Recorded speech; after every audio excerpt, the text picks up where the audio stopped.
My channel. இன்றைக்கி என்னோடய normal day in my life vlog தான் பார்க்க போகிறீங்க. வாங்க பார்க்கலாம். நல்லா ஒரு பீஸ்ஃபுல்லான மார்னிங் தான். லைட்டாக தான் வெயில் அடிச்சிது, மற்றபடி சில்லுன்னு தான் இருந்தது. அதனாலே ரொம்ப நேரம் யோசிச்சுட்டு இருந்தேன் ஹேர் வாஷ் பண்ணலாமா வேணாமான்னு. பிகாஸ் இன்றைக்கி சாட்டர்டேனா நம்ம யூஸ்வலாகவே கோவில் போவோம். அதனால் ஹேர் வாஷ் பண்ணிவிட்டு போகலான்னு டிசைட் பண்ணி ஃபஸ்ட்டு ஹேர் ஆயில் அப்ளை பண்ண ஆரம்பிச்சிட்டேன். நார்மல் கோகோனட் ஆயில் தான். ஃபஸ்ட்டில் நான் ஸ்கேல்பில் மட்டும்தான் ஆயில் அப்ளை பண்ணுவேன், லென்த்தில் ஆயிலே அப்ளை பண்ண மாட்டேன். இப்போலாம் தான் இந்த ரொட்டீனை மாற்றினேன். நல்லா ஒரு டிஃப்ரென்ஸ் தெரியுது.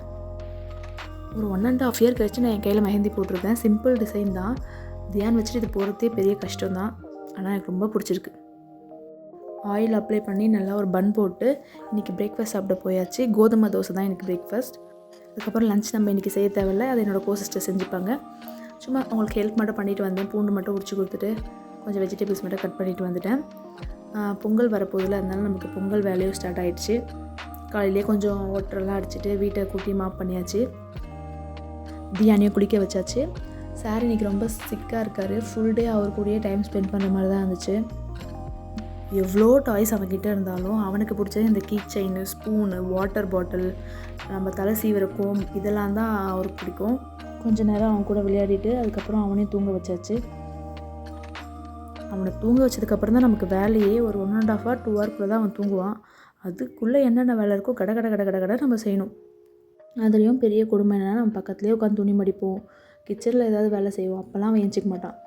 அவனை தனியாக விட்டுட்டு நம்ம மொட்டை மாடிக்கு துணி காய போட போயிட்டாலோ, நம்ம குளிக்க போயிட்டாலோ ஏஞ்சி ஒரு கத்துவான் பாருங்கள். எங்கே இருந்தாலும் பதறி அடிச்சுட்டு ஓடி வரணும். இன்றைக்கும் அதே மாதிரி தான் நடந்தது. அவனை சமாளிச்சுட்டு குளிச்சுட்டு வந்தாச்சு. நல்லா ஹேர் வாஷ் பண்ணிவிட்டு வந்தாச்சு.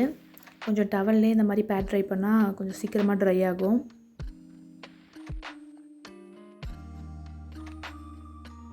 ஹேர் கொஞ்சம் பாதி வெட்டாக இருக்கும் போதே சீரம் போட்டால் கொஞ்சம் நல்லா சாஃப்டாக இருக்க மாதிரி இருக்கும். ஹேர் காஞ்சதுக்கப்புறம் ஸ்ட்ரீக்ஸோட இந்த சீரம் தான் நான் யூஸ் பண்ணிகிட்ருக்கேன் இப்போது.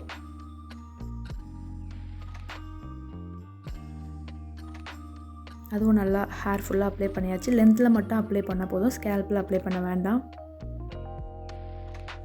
கொஞ்சம் நல்லா சீரம் அப்ளை பண்ணதுக்கப்புறம் இந்த மாதிரி ப்ரெஸ் பண்ணி விட்டால் பேக்வேர்ட்லேருந்து கொஞ்சம் பவுன்ஸியாக இருக்கும். ஒரு 1 டேக்கு இது கொஞ்சம் பவுன்ஸியாக இருக்க மாதிரி ஒரு ஃபீலாக இருக்கும்.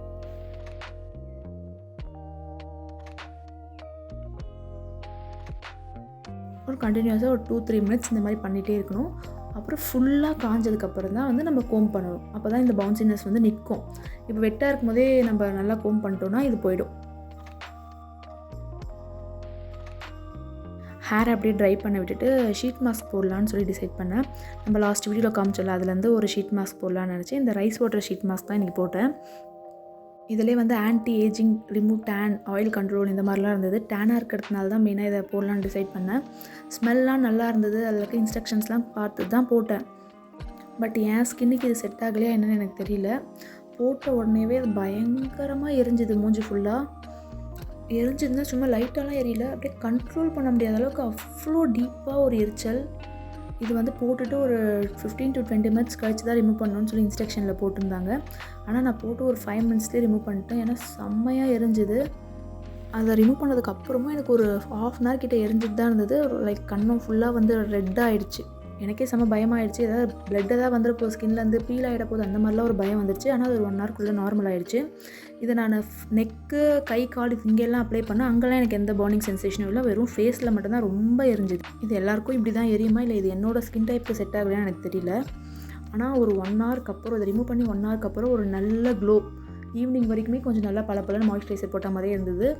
ரொம்ப நல்லா தான் இருந்தது அந்த after look.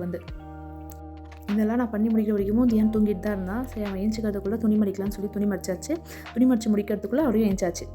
Next தியானுக்கு evening snack இந்த நட் ஷேக் தான் என் ஹஸ்பண்ட்க்கும். அதனால் இதை சோக் பண்ணி வச்சாச்சு ஃபஸ்ட்டு.